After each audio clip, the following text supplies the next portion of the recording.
आज मेरी शादी की पहली रात थी और मेरा दिल ही नहीं कर रहा था कि मैं अपनी दुल्हन के पास जाऊं, जो ना जाने कितनी देर से शादी के बाद सज धज कर मेरे कमरे में बैठी मेरा इंतजार कर रही थी। मेरी उम्र 26 साल थी और इस उम्र में हर लड़के की इच्छा होती है कि उसकी शादी हो जाए, और आज मेरी शादी हो चुकी थी। मेरे घर में शादी का बस एक छोटा सा फंक्शन रखा गया था। कुमकुमों की लाइट से थोड़ा सा घर को सजाया गया था, ताकि यह महसूस हो सके कि इस घर में कोई खुशी का माहौल चल रहा है। यह घर मेरा नहीं था, बल्कि मेरी मुंह बोली मौसी का था। उसके पति का काफ़ी सालों पहले देहांत हो चुका था और मेरी मौसी अकेली थी और मैं भी अकेला था। इसलिए मौसी ने मुझे कहा, तुम मेरे बेटे बनकर रहो। मेरा कोई बेटा नहीं है। मौसी मेरी माँ की सहेली थी और सगी बहनों की तरह दोनों में प्यार था। एक ही मोहल्ले में रहती थी, साथ खेल कर और पढ़ कर बड़ी हुई थी, और यह साथ उनका मरते दम तक नहीं छूटा था। मेरी माँ के जाने के बाद भी मेरी माँ की यह सहेली मुझे बहुत प्यार करती थी और मुझे भी वह मेरी सगी मौसी ही लगती थी। उन्होंने कहा, तुम मेरे बेटे बनकर मेरे पास रहो। मेरा कोई बेटा नहीं है। मुझे भी एक घर की ज़रूरत थी और मौसी को सहारे की ज़रूरत थी। इसलिए मैं बिना झिझके उनके घर में रहने के लिए आ गया। मैं पिछले 3 साल से इस घर में रह रहा था और यहाँ पर उनकी मौसी और उनकी छोटी बेटी रहती थी। 3 साल पहले मौसी की बेटी की उम्र 12 साल की थी और मैं उसे बच्चों की तरह ही समझता था। लेकिन वही 12 साल की बच्ची आज 15 साल की होकर मेरी दुल्हन के रूप में ही मेरे कमरे में बैठी हुई थी। वह कमरा जो मौसी ने इस घर में मेरे नाम का रखा था, और मैं 3 साल से इसी कमरे में रहता था। लेकिन मेरे जोहानो गुमान में भी था कि मेरी शादी मेरी मुंहबोली मौसी की 15 साल से की बेटी से हो जाएगी। वह अंदर कमरे में बैठी हुई थी और बाहर मैं टीवी हॉल में सोफे पर बैठे हुआ था।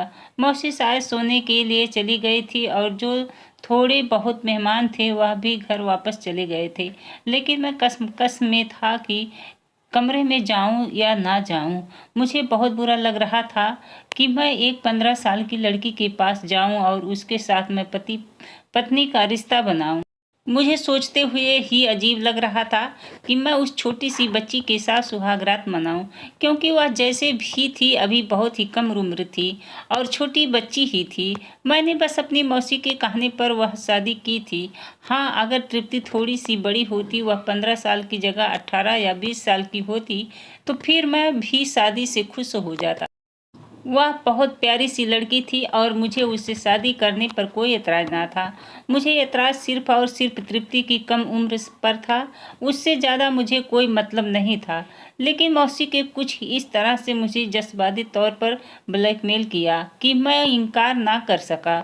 मैंने तो मौसी से भी यह कह दिया कि मैं अभी तृप्ति के साथ फेरे ले लेता हूँ, लेकिन विदाई बाद में कर देना। जब वह बड़ी हो जाएगी तो आप उसकी विदाई कर देना। तब तक मैं अपने दोस्त के पास दुबई चला जाता हूँ और वहाँ कुछ काम धंधा करूँगा। कुछ पैसे भी हो जाएंगे। इसके बाद आप भले ही विदाई कर देना। मुझे कोई एतराज़ नहीं होगा। लेकिन मौसी कहने लगी, मुझे विदाई भी आज ही करनी है। मुझे विदाई वाली बात समझ में नहीं आई। असल में तो हम एक ही घर में रहते थे। ऐसा नहीं था कि इस घर से दूसरे घर तृप्ति को विदा होकर जाना था। विदाई से पहले मेरा मतलब यही था कि जिस तरह से पति पत्नी एक रिश्ते में बंध जाते हैं, एक दूसरे से फिजिकल होते हैं, और शुरुआत हम अभी नहीं करेंगे। जब तृप्ति बड़ी हो जाएगी तब करेंगे, यानी आज से 5 साल बाद के बाद, क्योंकि मैं इतनी छोटी सी लड़की से शादी करने की को कानूनी जुर्म समझता था, और यह वाकई कानूनी जुर्म था। इसलिए खामोशी से मौसी ने मेरी शादी करवा दी थी, वरना अगर बात पुलिस तक पहुंच जाती तो पुलिस हमारे घर आ जाती, क्योंकि इस मामले में कानून भी बहुत सख्त हो चुका है। इस शादी को लेकर मैं काफ़ी हद तक डरा हुआ था। मेरा फ्यूचर भी शादी की वजह से खराब हो सकता था। अगर किसी ने पुलिस में जाकर या कोर्ट में जाकर चुगली कर दी कि मैंने एक कम उम्र की लड़की से शादी की है, तो यकीनन मुझे कोई ना कोई सज़ा तो मिल ही जानी थी।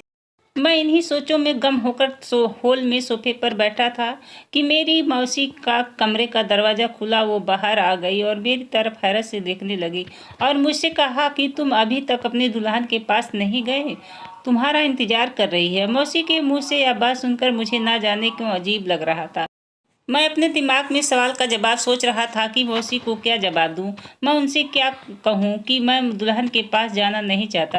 यह कहकर मैं मौसी से नज़र चुरा ली। अगर वह वाकई में दुल्हन बनने के काबिल होती तो मुझे जाने में कोई एतराज़ नहीं था, लेकिन वह तो एक छोटी सी 15 साल की बच्ची थी और इसकी उम्र तो गुड़ियों के साथ खेलने की थी। मैंने कहा, मेरी तबीयत ठीक नहीं है, तो मौसी ने कहा, कोई बहाना नहीं चलेगा, तुम्हें अपने दुल्हन के पास जाना ही होगा। बड़े अरमान से अपनी बेटी की शादी तुमसे की है, अब इस तरह से तुम मेरी बेटी को धुतकार नहीं सकते हो। मौसी की बात पर मैं हैरान हो गया और धुतकारने वाली बात कहाँ से आ गई। वह शायद मेरी बात समझते हुए भी नहीं समझ पा रही थी।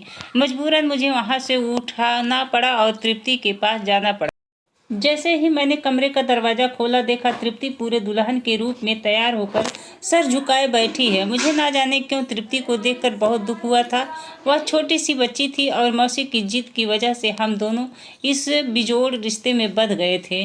मैंने फैसला कर लिया कि मैं उसके साथ कुछ भी गलत नहीं करूँगा जब तक कि वह 18 साल की नहीं हो जाती।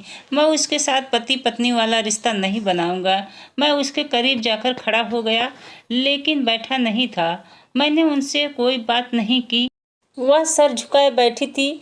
वह इस समय इतनी हसीन लग रही थी कि उसके हुस्न के शब्दों में बयां नहीं कर सकता था। उसकी उम्र 15 साल थी, लेकिन उसका मेकअप इस तरह किया गया था कि वह अपनी उम्र से बड़ी लग रही थी। लेकिन मेकअप से क्या होता है, वह तो इतनी बड़ी नहीं थी, ना ही वह छोटी ही थी, और मैं कैसे उसके साथ कोई संबंध बना सकता था। मैंने खामोशी से तकिया उठाया और सामने सोफे में जाकर सोने लगा।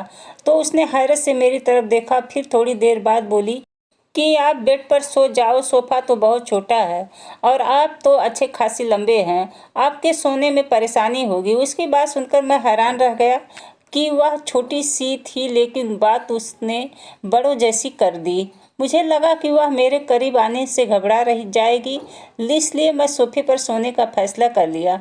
लेकिन वह जब खुद कह रही थी कि उसे किसी तरह का कोई डर नहीं है, तो फिर मुझे भी आराम की ज़रूरत थी। मैं सुबह से थका हुआ था। मैंने तकिया वापस अपनी जगह पर रखा और आंखें बंद करके लेट गया। मेरी आंखें बंद थीं, लेकिन मेरा दिमाग जागा हुआ था। मैंने महसूस किया कि तृप्ति अभी तक बैठी हुई है। क्या वह मेरे इंतजार में बैठी हुई थी? मैंने आँख खोलकर उसकी तरफ देखा तो वह मुझे ही देख रही थी। फिर मैंने उससे कहा कि तुम जाकर या भारी भरकम कपड़े बदल कर कोई कंफर्टेबल कपड़े पहन कर सो जाओ। मुझे भी नींद आ रही है। लेकिन मुझे पता नहीं क्यों लगा था कि मेरी बात सुनकर उसको मायूसी हुई। हालांकि मेरी बात सुनकर उसको खुश हो जाना चाहिए था कि मेरे हिसाब से तो उसे किसी भी तरह की कोई शारीरिक संबंध बनाने के बारे में जानकारी नहीं होगी। इतनी छोटी सी तो थी वह। फिर थोड़ी देर बाद वह ड्रेसिंग रूम में चली गई। उसने अपने कपड़े बदल लिए और मेरे बराबर लेट गई। मैंने उठकर लाइट ऑफ कर दी, लेकिन सोते समय मुझे पता नहीं क्यों महसूस हो रहा था कि वह बार बार सरक कर नींद में मेरी तरफ आ रही है। मैंने बार बार उसे फिर से उसी जगह पर आराम से ढकेल देता, लेकिन वह फिर से सरक कर मेरे करीब आ जाती। वह शायद नींद में थी और उसका ज़्यादा नींद में इधर उधर करवटें बदलने की आदत थी। वह तो नींद में यह हरकतें कर रही थी, लेकिन मैं तो जाग रहा था। सिर्फ मैं ही नहीं जाग रहा था, उसके यह हरकत मेरे जज्बातों को भी जगा रही थी। एक बार तो वह मेरे इतने करीब हो गई कि मेरे दिल की धड़कनों में शोर मच गया था। मेरी सांसें तेज हो गई थी। मेरे सामने एक लड़की थी, वह भी मेरी पत्नी थी और मैं उस पर पूरा हक रखता था। मैं चाहता तो उसे अपना हक वसूल कर सकता था, लेकिन मेरा ज़मीर यह गवारा नहीं कर रहा था कि इतनी छोटी सी बच्ची के साथ मैं इस तरह का संबंध बनाऊं। और यह कानूनी जुर्म भी था। कल को अगर पुलिस इस शादी की खबर हो जाती तो तृप्ति के मेडिकल चेकअप के बाद मुझे कोई ना कोई सज़ा जरूर होनी थी, क्योंकि साबित हो जाता कि बेशक मैंने सिर्फ उससे शादी ही नहीं बल्कि उसके साथ पति पत्नी वाला रिश्ता भी बनाया है। और मैं सही सोच रहा था, इसलिए मैंने बेहतर यही समझा कि मैं उससे दूर ही रहूं। इसलिए मैंने तृप्ति को खुद से अलग किया और दूसरी तरफ करवटें बदल सारी रात मैं बेचैन ही रहा। सुबह जब मेरी आंखें खुली तो बहुत देर से खुली। मैंने देखा तृप्ति अभी तक सो रही है। मैं आराम से उठकर खड़ा हुआ और घर से बाहर निकल गया और सारा दिन बेचैन ही रहा। मैं नौकरी की तलाश में था, मुझे जल्दी ही कोई नौकरी मिल जाए, लेकिन मुझे बहुत बेचैनी हो रही थी तृप्ति को लेकर। मैं कैसे उसके साथ इतने साल एक ही कमरे में गुजार सकता हूँ। मैंने सोचा कि मैं तृप्ति की माँ से बोलूँगा कि हमारा कमरा अलग अलग कर दे जब तक कि वह 18 साल की नहीं होती। तृप्ति एक ऊंचे लंबे कद की लड़की थी और बेहद खूबसूरत थी। शरीर भी काफी भरा भरा था। वह 15 साल की लड़की नहीं लगती थी, 16-17 साल की लगती थी। खूबसूरत इतनी थी कि किसी गुड़िया की तरह लगती थी, लेकिन मैं तो उसे हमेशा बच्चों की तरह ही ट्रीट किया था। मैं ज़्यादा तृप्ति से बातचीत नहीं किया करता था। मैं 3 साल से इस घर में ऐसे रह रहा था जैसे मैं इस घर में मौजूद ही ना हूँ। मैं सारा दिन लगभग घर से बाहर ही रहता था, सिर्फ खाने और सोने के लिए घर आता था, या फिर मौसी कोई काम कह देती तो उसके लिए सौदा वगैरह लाने के लिए घर आ जाता था, या बिजली का बिल जमा करवाना होता या गैस भरवानी होती तो ऐसे ही छोटे मोटे कामों के लिए मौसी मुझे बुलाया करती थी और मैं उस समय आ जाया करता था। मैं बिना मतलब घर पर बैठने वाले लड़कों में से नहीं था। मैं घर से बाहर निकलता था नौकरी की तलाश में। नौकरी तो नहीं मिलती थी, लेकिन कुछ ना कुछ काम जरूर करता था ताकि कुछ पैसे हाथ आ सके। मौसी के घर मेरी जिंदगी बहुत ही आराम से गुजर रही थी, लेकिन एक दिन मौसी ने मुझसे एक ऐसी जिद कर दी कि मैं ख्याल भी नहीं सोच सकता था। मौसी की तबीयत थोड़ी खराब हुई तो उन्होंने मुझे बुलाया और कहा कि मेरी जिंदगी का कोई भरोसा नहीं, मैं चाहती हूँ कि तुम मेरी बेटी से शादी कर लो। मौसी की इस बात से मैं हैरत में डूब गया, क्योंकि उसकी बेटी तृप्ति है सिर्फ 15 साल की थी। मैं कैसे छोटी बच्ची से शादी कर सकता। मेरी उम्र इस समय 26 साल थी, वह मुझसे पूरे 11 साल छोटी थी। लेकिन मौसी ने तो जैसे उसको बहुत बड़ी समस्या बना लिया और रोना शुरू कर दिया। काफी दिन तक मुझे जज्बाती तौर पर ब्लैकमेल करती रही। मना करते हुए भी मुझे बहुत बुरा महसूस हो रहा था, क्योंकि मैं 3 साल से मौसी के घर में पल रहा था, खा पी रहा था और मुझे रहने के लिए छत मिली थी।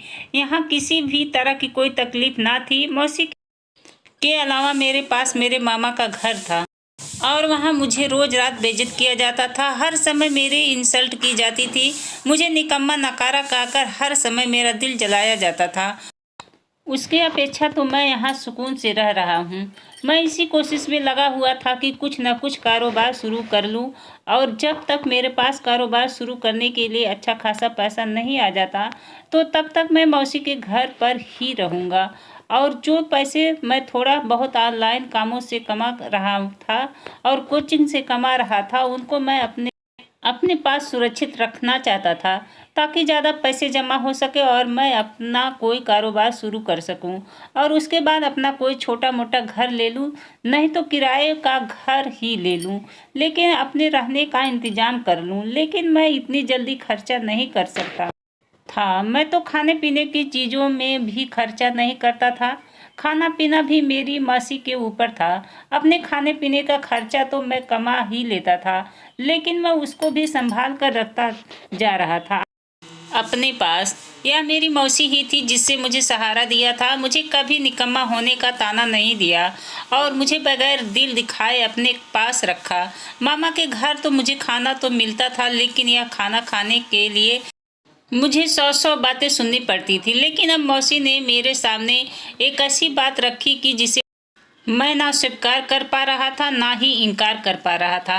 मौसी का मुझ पर इतना एहसान थे कि मैं उन्हें इनकार कर ही नहीं सकता था, लेकिन यह मामला इतना नाजुक था कि मैं हाँ भी नहीं कर पा रहा था।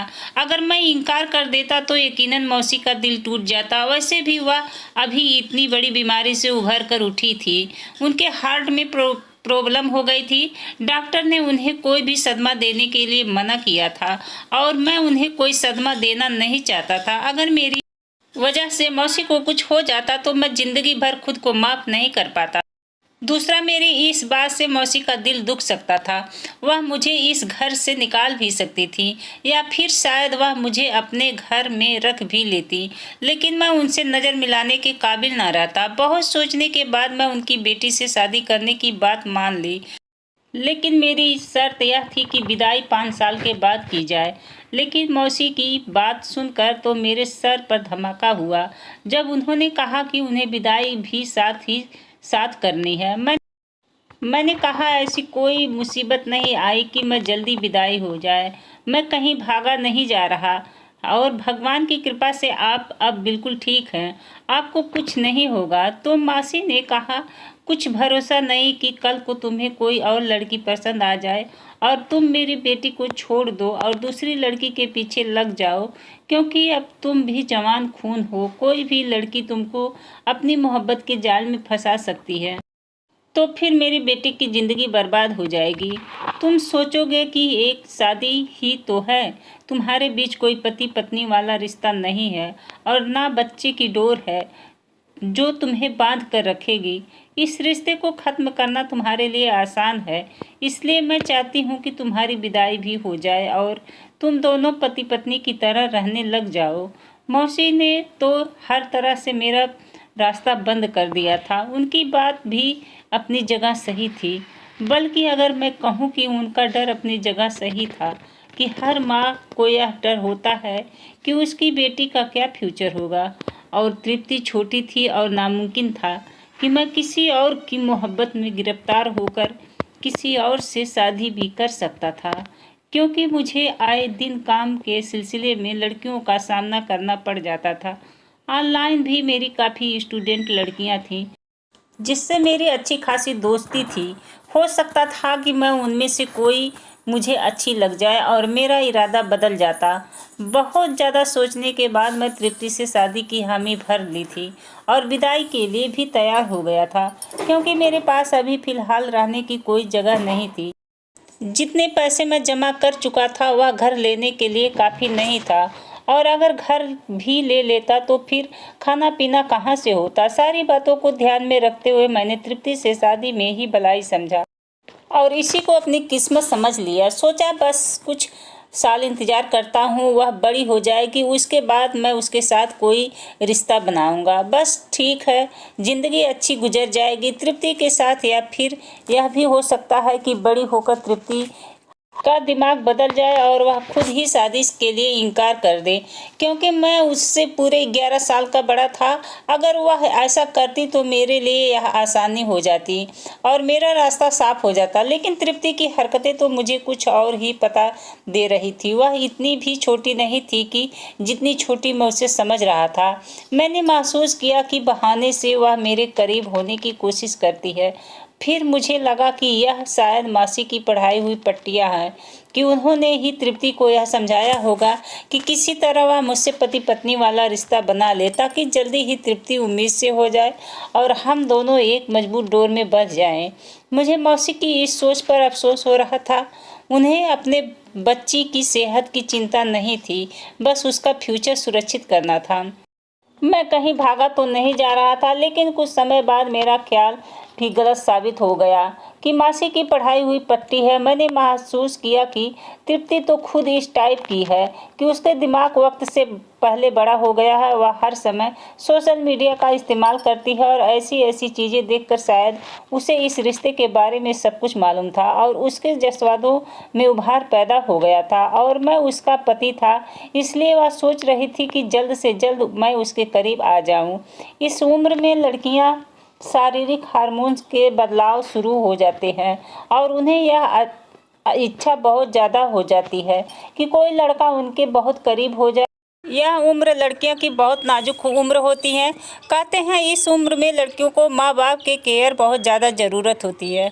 अगर ऐसे में उनके ऊपर ध्यान ना दिया जाए तो वह अपने राह में से भटक जाती हैं। और तृप्ति भी उसी उम्र से गुजर रही थी। उसके अंदर बदलते जवानी के हार्मोन्स उसे तंग कर रहे थे। शायद तृप्ति को यह इच्छा थी कि उसके करीब जाऊं और मैं उसका पति था और इसलिए वह बेधड़क मेरे सामने आ जाती थी, कभी बिना दुपट्टे की तो कभी रात के समय नेट की मैक्सी में मेरे सामने आकर खड़ी हो जाती। रात में हम एक ही बेड पर सोते थे तो वह मेरे करीब आ जाती, इतना करीब कि मैं अपने ऊपर कंट्रोल खोने लगता था। अच्छे से तैयार होकर मुझे अपनी तरफ खींचने की कोशिश करती थी।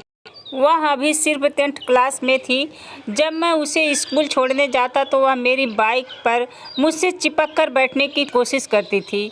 मैं उसे कहता है पीछे हट कर बैठो तो कुछ देर के लिए पीछे हो जाती और फिर दोबारा से फिर मेरे करीब हो जाती। मेरे दिल की धड़कन में तूफान मच जाता था, लेकिन मैं खुद पर कंट्रोल करता था। मुझे उसकी हरकतों पर गुस्सा आने लगा था।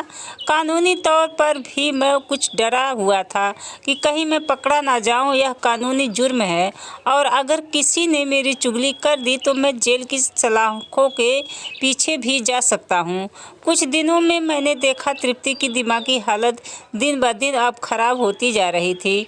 उसे इस बात का डिप्रेशन था कि मैं उसके करीब नहीं जा रहा हूँ। लेकिन एक दिन मेरी बर्दाश्त की हद ख़त्म हो गई जब उसने खुद ही मेरे बहुत ज़्यादा करीब आने की कोशिश की। शायद उसको खुद पर कंट्रोल नहीं कर रहा था और वह मेरे सीने से लेकर मुझे चूमने लगी थी। मेरे शरीर में जैसे आग लग चुकी थी, लेकिन मुझे तृप्ति की यह हरकत बिल्कुल पसंद नहीं आई थी। गुस्से के मारे मेरा बुरा हाल था और इसी गुस्से में मैंने उसे झटक दिया तो वह रोने लगी। बोली, मैं आपकी पत्नी हूँ, आप मुझसे दूर क्यों रहते हैं? मैंने उससे कहा, पहले अपनी उम्र देखो फिर ऐसी बात करो। मेरा गुस्सा के मारे बुरा हाल था। मैंने उसको बहुत ज़्यादा डांट दिया था, ना जाने कितनी बुरी बातें सुनाई और घर छोड़कर चला गया। 2 दिन तक घर से बाहर ही रहा और अपना मोबाइल भी बंद कर दिया और यह 2 दिन में अपने दोस्तों के घर पर रहा। मैं दिमागी तौर पर बहुत ज़्यादा परेशान था। घर वापस आया तो मौसी बहुत परेशान थी। उन्होंने कहा कि मुझे पता था तुम मेरी बेटी को छोड़कर चले जाओगे, यही डर था मुझे। मैंने देखा कि तृप्ति का रंग पीला पड़ा हुआ था और उसकी तबीयत भी ठीक नहीं लग रही थी। वह शायद मेरे घर छोड़कर जाने की वजह से बहुत ही परेशान थी। मुझे पहली बार अपनी गलती का एहसास हुआ था। मैं मौसी से बहाना कर दिया कि मैं 2 दिन के लिए शहर से बाहर गया था। मुझे तृप्ति कुछ चुपचाप सी लग रही थी। मुझे खुद पर अफसोस होने लगा। मुझे उससे ऐसा व्यवहार नहीं करना चाहिए था। वो बच्ची है, अभी बहुत ही नाजुक उम्र से गुजर रही है और उसे अभी प्यार से समझाना चाहिए, गुस्से से नहीं। मैं कमरे में गया तो तृप्ति अपना तकिया उठाकर सोफे पर जाने लगी, क्योंकि उसे दिन मैंने गुस्से में उससे बहुत कुछ सुना गया था। उस दिन मैंने गुस्से में यह भी कह दिया था कि तुम आज के बाद मेरे पास बेड पर नहीं सोओगी, वरना मैं कमरे से बाहर निकल जाऊंगा। मुझे अपनी बात याद आई तो मैंने तृप्ति को पुकारा।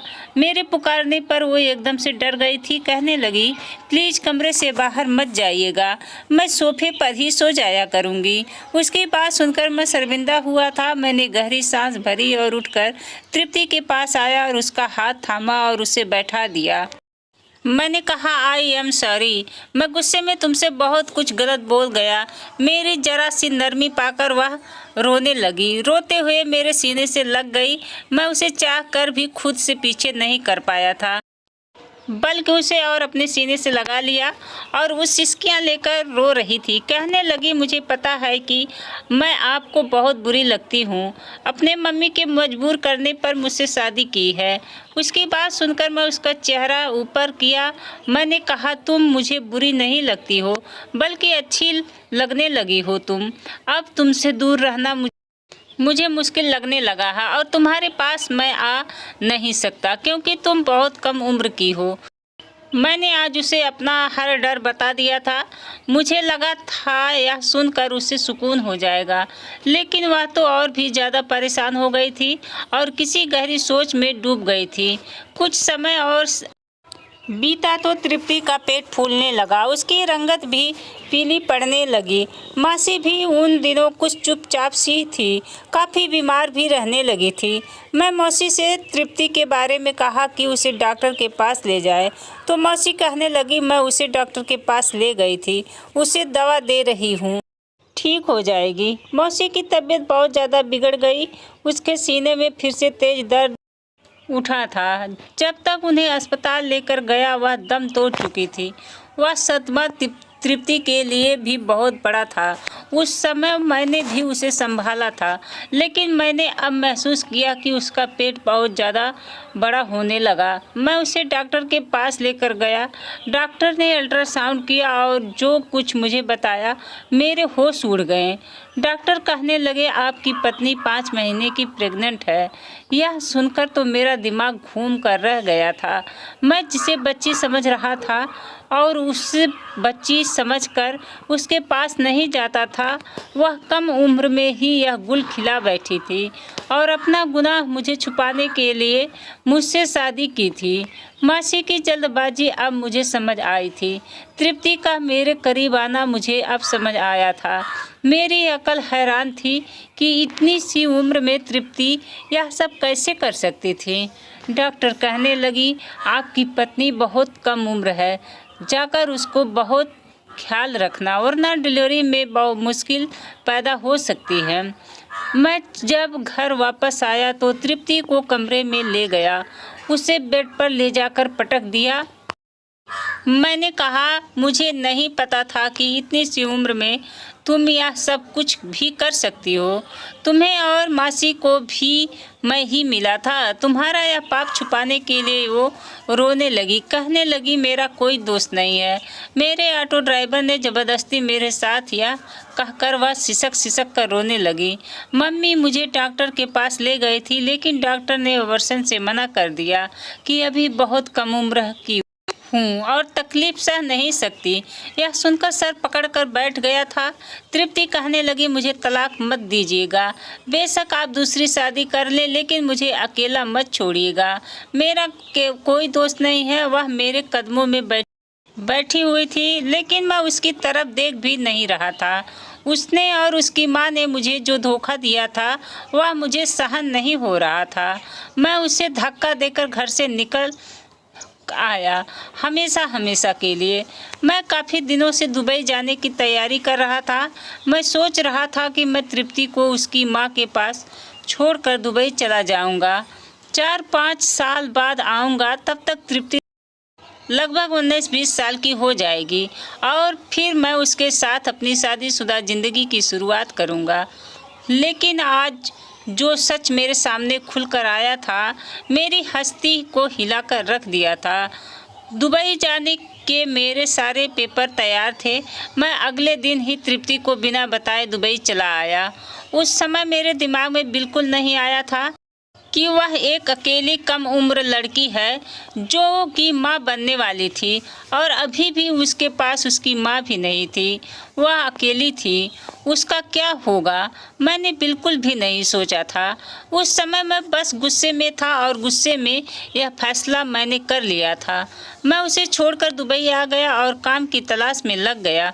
कुछ महीनों बाद मुझे एक अच्छी जगह नौकरी मिल गई थी और मैं अपनी ज़िंदगी में व्यस्त हो गया। मुझे नहीं पता था मेरे पीछे से तृप्ति का क्या हुआ था, लेकिन जो कुछ मैंने किया था शायद गलत किया था और यह एहसास मुझे चैन नहीं लेने देता था। मैं रातों को उठकर बैठ जाता। तृप्ति का ख्याल मुझे परेशान करता था और 2 साल के बाद मैं हिंदुस्तान वापस आया था, क्योंकि मेरा 2 साल का कॉन्ट्रैक्ट था, वह ख़त्म हुआ था और मुझे 2 महीने की छुट्टियां मिली हुई थी। सच कहूँ तो मैं सिर्फ तृप्ति के खातिर हिंदुस्तान आया था, वरना हिंदुस्तान में मेरा था ही कौन। मेरा दिल इन 2 सालों में बहुत बेचैन रहा था और मेरा जो 2 साल का एग्रीमेंट था, उसके ख़त्म होते ही मैं सीधा हिंदुस्तान आया था। मैं एक बार अपनी आँख से देख लेना चाहता था कि तृप्ति ठीक है या नहीं, उसके बाद मैं निश्चिंत हो जाता। लेकिन घर आकर जो मैंने देखा, मेरी आंखें फटी की फटी रह गई थी। क्या वह वाकई तृप्ति थी? एकदम हड्डियों का ढांचा। वह सामने सोफे पर पड़ी हुई थी, चेहरा ऐसे जैसे किसी ने पीला रंग लगा दिया हो। हाथ पैर सूख कर लकड़ी के समान हो गए थे। मैं तड़प कर उसके पास पहुंचा था। उसने आंखें खोलकर मुश्किल से मुझे देखा था। मुझे देखकर शायद उसे विश्वास नहीं आया था। उसने मुझे छूकर महसूस किया। मैंने कहा, तृप्ति, हाँ मैं ही हूँ। और फिर उसकी आंखों से आंसू बह चले थे। रोने लगी और बोली, तुम्हारे जाने के बाद मैं बहुत तकलीफ सही हूँ। हार्दिक, पता नहीं भगवान ने अब तक मुझे जिंदा क्यों रखा है, वरना शायद मैं मर तो सही उसी दिन जाती जब मैंने एक मरे हुए बच्चे को जन्म दिया था। वह तकलीफ याद करती हूँ तो अब भी सहम जाती हूँ। उस समय मुझे तसल्ली देने वाला कोई भी तो मेरे पास अपना नहीं था। वह अपने आप बीती सुना रही थी और मैं बस उसे सुन रहा था। मेरा दिल उसकी हालत पर खून के आंसू रो रहा था। उसकी हालत का जिम्मेदार सिर्फ और सिर्फ मैं था। वो कहने लगी, तुम्हारे जाने के बाद मेरा कोई नहीं था।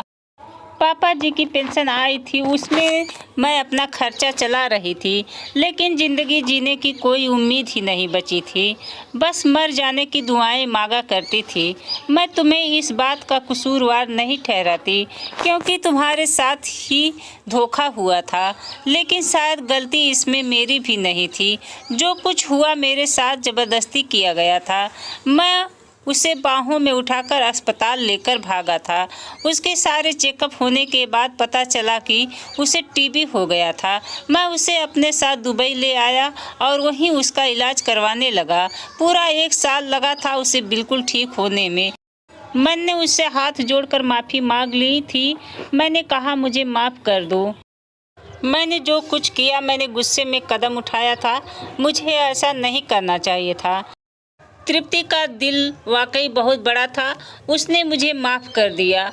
उस दिन मैंने तृप्ति को सच्चे दिल से अपनी बाहों में भरा था और उसे अपनी पत्नी स्वीकार किया था। हमने अपनी ज़िंदगी की नई शुरुआत की थी। तो दोस्तों, अगर आपको हमारी कहानी अच्छी लगी हो तो हमारे कहानी को लाइक करें, चैनल को सब्सक्राइब ज़रूर करें।